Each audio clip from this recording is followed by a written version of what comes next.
केला तर काय? आम्हाला त्याचा अभिमान आहे, आम्हाला त्याचा अभिमान आहे। आमच्या आनंद दिघे साहेबांसमोर राहुल गांधी झुकले।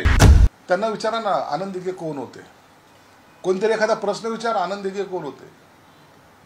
स्वतःच्या तिथलच्या काही लोकांनी आपल्या स्वार्थासाठी साहब इधर एक पुतला है उसके ऊपर हार चढाने का है। अरे ते आनंद दिघेचं महत्त्व ज्यांना माहिती नाही त्यांना तिथं आणून तुम्ही काय सिद्ध करताय। परंतु राजकारणासाठी कुणाचा वापर करण्याचा प्रकार यांनी केलेला आहे।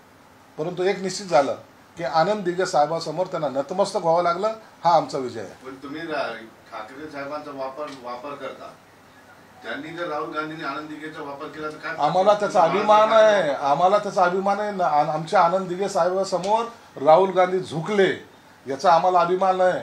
बाळासाहेबांसमोर जर राहुल गांधी झुकले तर त्याचा आम्हाला अभिमान आहे। शरद पवार बाळासाहेबांसमोर झुकले त्याचा अभिमान आहे। परंतु हे आमचे उबाठा गटाचे लोक त्यांच्या समोर झुकतायत यांचा आम्हाला संताप आहे। देश विदेशातील प्रत्येक घडामोडींचे लाईव्ह अपडेट मिळवण्यासाठी आता साम टीव्हीच्या सर्व सोशल मीडिया प्लॅटफॉर्मला लाईक, फॉलो आणि सबस्क्राईब करा। तसंच सर्व नोटिफिकेशनसाठी बेल आयकॉन प्रेस करायला विसरू नका।